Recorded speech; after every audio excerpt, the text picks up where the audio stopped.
We felt it was important to sort of get all those details down and out of the way. There was an election coming, obviously, and governments change, attitudes change. One never knows. And I think all of us that have been, working very, diligently to get those things done, wanted to see something down that was concrete that everyone could agree to. And so, Minister Sidden and Mr. Mercady from the National Assembly and Chief Crow, myself, Premier, we're all able to come together and, put our John Henry on the line, saying that we believe that this is right and that we're willing to stand behind it. And the way the Treaty Commissioner's report worked, or formula worked, was that if you got more people that were missed, it had a kind of cascading effect where you get more land as a result. So the key was finding more and more people who were missed at date of first survey. And the bands knew this, especially the elders. Our guiding philosophy was, let's go back to the elders. They're the best ones that know their family roots back to the 1870s. It was a really good situation, and so everybody could sort of buy into this research and be a part of it. And so when we were finally done with it, people felt that they could sign off.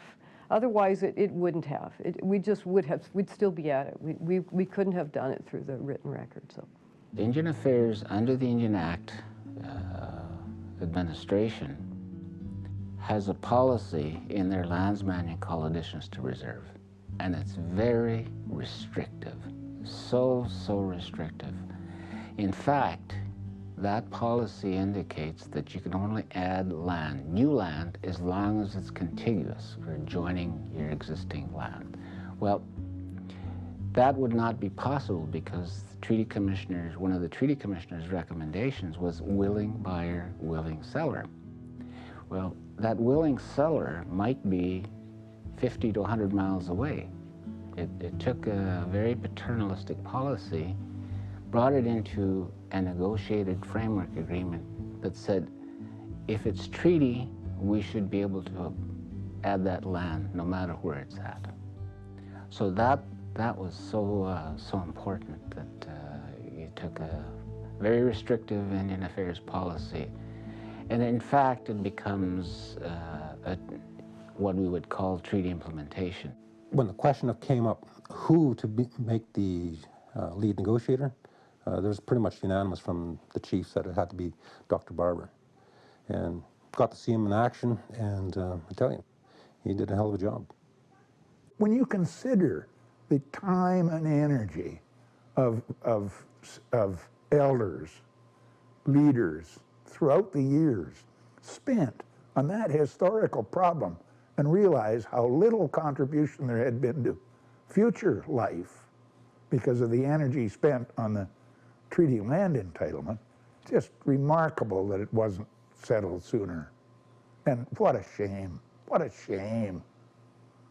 During the actual negotiations, we kept kind of an open door policy for all the bands. So if a chief was in town, he was more than welcome to come and sit and observe the negotiations. So we never closed the door on the chiefs. In fact, you can't do that in Indian country anyways. Through negotiations, I think we went through every aspect of life, from being born to being put in the grave, and looking at who controlled water, and it was actually quite a learning experience to find out how much government controls First Nations at that time, and the uphill fight that we had as a board. But I think in the end we made a lot of movements that has really changed a lot of the developments that we do even today as First Nations people.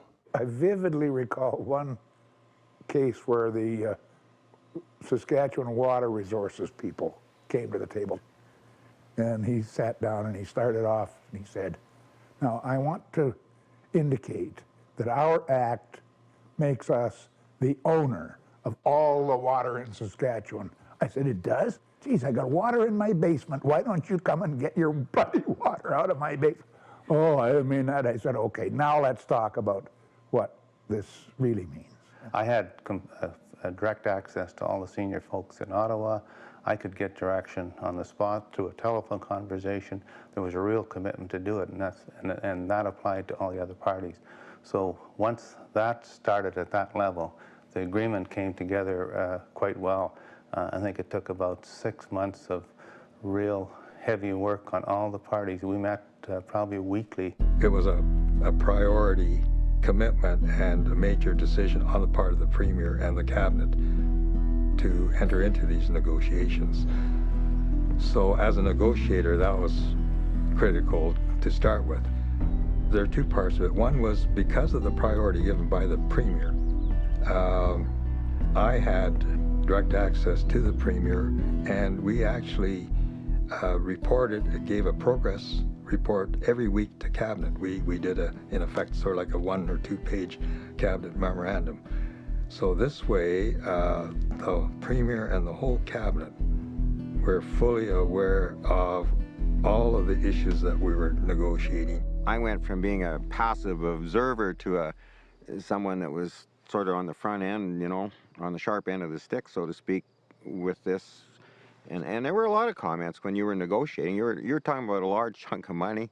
You were talking about sort of diametric shifts occurring in certain areas in rural Saskatchewan, and how it was going to affect their constituents. So, you know, you had to be on top of your game. You had to do your homework. You had to be able to assure people that the process was being managed, and that the ultimate goal of this thing was to put more people in Saskatchewan on a sound economic footing and social footing.